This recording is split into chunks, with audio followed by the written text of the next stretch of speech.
시청자 여러분, 안녕하십니까? 12월 9일 미국 주요 뉴스를 전해드리겠습니다. 트럼프 대통령이 최근 폴리티코 팟캐스트와의 인터뷰에서 미국의 가장 가까운 동맹국인 유럽 국가들에 대해 매우 부정적인 평가를 내놓았습니다. 대통령은 이민 통제를 엄격히 하는 권위주의 성향의 지도자들을 옹호하는 동시에 유럽 국가들을 쇠퇴하고 있다고 일축했습니다. 트럼프 대통령은 유럽의 쇠퇴 원인으로 이민 문제를 직접적으로 지목하며 많은 유럽 국가들이 더 이상 생존 가능한 국가가 되지 못할 것이라고 단언했습니다. 특히 런던 시장 사디크 칸을 끔찍하고 사악하며 역겨운 시장이라고 비난하고 이민으로 인해 파리와 런던이 변질된 것에 대해 강한 유감을 표했습니다. 대통령은 유럽 지도자들이 지나치게 관용을 베풀려 하기 때문에 약해진다고 비판하면서 자신의 비판은 유럽에 뿌리를 둔 개인적인 염려라고 강조했습니다. 이어서 그는 그 누구도 자국에 들어오지 못하게 한다는 헝가리의 빅토르 오르반 총리를 모범 사례로 치켜세웠습니다. 터키의 에르도안 대통령에 대해서는 강인한 사람이며 나의 친구라고 칭하며 호의적인 입장을 나타냈습니다. 트럼프 대통령은 유럽의 지도자들이 에르도안 대통령과 대화할 수 없을 때 자신에게 대신 전화해달라고 요청한다고 덧붙였습니다. 또한 트럼프 대통령은 오르반 총리가 200억 달러 규모의 미국과의 통화 스와프 접근을 요청했으며 이민 문제에 대해 매우 잘하고 있다고 평가했습니다. 대통령은 나토의 추가 확장에 대해서도 회의적인 입장을 표명하고 동맹의 가장 최근 회원국인 스웨덴의 치안 상태를 비판했습니다. 마지막으로 트럼프 대통령은 나토가 나를 아빠라고 부른다면서 나토에 대해 할 말이 많다고 언급했습니다. 다음 뉴스입니다. 트럼프 대통령이 올해 부과된 대규모 관세의 여파로 타격을 입은 농가에 120억 달러 규모의 일회성 지원금을 발표했습니다. 이번 지원은 콩과 옥수수 같은 주요 곡물을 재배하는 농가를 주요 대상으로 하고 있으며 백악관에서 개최된 관계자 회의에서 그 개요가 공개되었습니다. 트럼프 대통령은 이 프로그램이 관세 정책으로 인해 정부가 걷어들이는 수입의 일부를 경제 지원 형태로 농가에 제공하는 것이라고 설명했습니다. 대통령은 우리는 그 수입 중 비교적 작은 부분을 떼어 경제 지원 형태로 농부들에게 제공할 것이라며 우리는 농부들을 사랑한다고 밝혔습니다. 이와 함께 몇 년간 콩과 옥수수 등 주요 곡물 가격이 하락하고 농기계나 비료 같은 투입재 가격은 상승하는 등 농가들이 어려운 시기를 겪어왔습니다. 백악관은 이 새로운 정책을 팜브리지 지원 프로그램이라고 부르며 트럼프 대통령의 경제 정책이 본격적인 효과를 낼 때까지 농가들을 지원하는 데 목적을 두고 있다고 밝혔습니다. 백악관 대변인은 바이든 행정부의 실패와 대통령의 성공적인 정책이 효과를 발휘할 때까지 농가들이 필요로 하는 지원이 될 것이라고 언급했습니다. 지원금은 농무부의 상품 신용공사에서 나오며 트럼프 대통령은 지난 임기에도 이 기금을 농가 지원에 사용한 바 있습니다. 트럼프 대통령은 또한 높은 가격에 대한 우려에 대응하는 시도로 이 지원 프로그램을 소개하며 대형 농기계에 대한 환경 규제를 철폐하여 농기계 가격을 낮추겠다고 밝혔습니다. 다음 뉴스입니다. 플로리다 주지사 론 디센티스 공화당 소속 주지사는 무슬림 형제단과 미국 이슬람 관계위원회, 즉 CAIR 케어를 외국 테러 조직으로 공식 지정했습니다. 이번 지정은 텍사스주 그레그 에벗 주지사가 지난달 두 단체를 테러 조직으로 선정한 조치와 같은 맥락입니다. 디센티스 주지사는 SNS를 통해 이번 결정이 즉시 효력을 발휘함을 강조하며 공식 명령서를 공유했습니다. 주지사의 명령에 따라 플로리다주 산하 기관들은 이들 단체의 불법 활동을 방지하기 위한 모든 합법적인 조치를 취해야 합니다. 이는 이들 조직에 물질적 지원을 제공하는 사람에게 특권이나 자원 제공을 거부하는 조치를 포함합니다.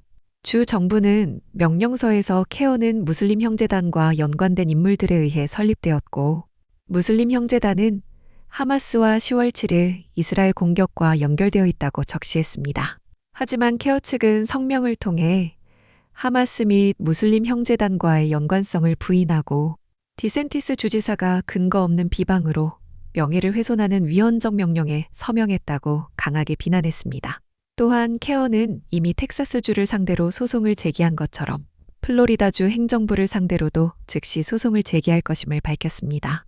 주지사는 별도의 SNS 게시물을 통해 플로리다 주의회 의원들이 샤리아법 확산을 막는 법안을 준비 중이며 이 법안에 케어와 무슬림 형제단으로부터 주민들을 보호하는 내용을 법제화하기를 희망한다고 밝혔습니다. 현재 이 두 단체는 미 연방정부의 공식 외국 테러 조직 명단에는 올라있지 않으며 플로리다주의 이번 조치는 주 차원의 지정입니다.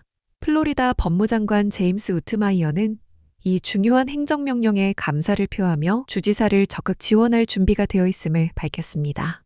이번 조치에 대해 향후 케어의 소송전과 플로리다 주의회의 후속 입법 작업이 진행될 계획입니다.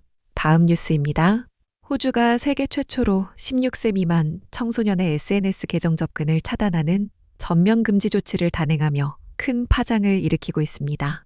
페이스북, 인스타그램, 틱톡, X, 유튜브, 스냅챗 등 주요 SNS 플랫폼들은 현지 시각 수요일부터 16세 미만 사용자의 계정 삭제 조치를 실행에 옮겼습니다. 이에 따라 수백만 명에 달하는 호주 어린이와 청소년들이 기존에 사용하던 SNS 계정에 접속할 수 없게 되었습니다. 호주 정부는 이 법안이 중독성 있는 알고리즘과 온라인상의 위험으로부터 미성년자를 보호하기 위한 조치라고 그 배경을 설명합니다. 이번 법규를 준수하지 않는 플랫폼에는 최대 4,950만 호주 달러, 우리 돈으로 약 440억 원에 달하는 막대한 벌금이 부과될 수 있습니다. 호주 총리는 이번 과정이 완벽할 수는 없지만 사회가 무엇이 적절한지에 대한 판단을 보여주는 것이라며 정책의 중요성을 강조했습니다. 일부 청소년들은 계정 정지를 피하기 위해 나이를 속이거나 VPN을 사용하는 방법을 부모에게 배우는 등 우회 시도가 발생하고 있습니다. 또한 일부는 규제 대상이 아닌 유사 플랫폼인 요프나 레몬팔 등으로 대거 이동하는 풍선 효과도 관찰되고 있습니다. 호주 전자안전국은 플랫폼들이 계정을 얼마나 비활성화했는지, 우회 방지 노력은 어떻게 진행 중인지를 포함한 이행 현황을 목요일부터 보고받을 계획입니다. 영국, 덴마크, 노르웨이 등 여러 국가와 유럽연합 또한 호주의 강력한 청소년 SNS 규제를 예의주시하며 유사한 조치를 검토하고 있습니다. 향후 호주 정부는 이번 금지 조치의 단기 및 중기적 영향을 독립적인 학술 자문단이 면밀히 평가하고 그 결과를 투명하게 공개할 예정입니다. 다음 뉴스입니다. 미국 이민세관 집행국이 뉴저지와 텍사스에서 아동 대상의 흉악범죄로 유죄 판결을 받은 불법 체류자 2명을 체포했습니다. 이번에 아이스 구금시설에 수용된 인물은 온두라스 출신의 글래디스 레티시아 부스타멘테 리오스와 과테말라 출신의 마리아 알레안드라 가마로 퀴노네스입니다. 이들 중 부스타멘테는 과거 미국에서 추방된 전력이 있으며 영구적인 재입국 금지 명령을 받은 상태였습니다. 가마로는 이미 추방 명령이 확정된 상황이었기에 아이스는 공공안전을 위해 이들을 즉시 구금 조치했다고 밝혔습니다.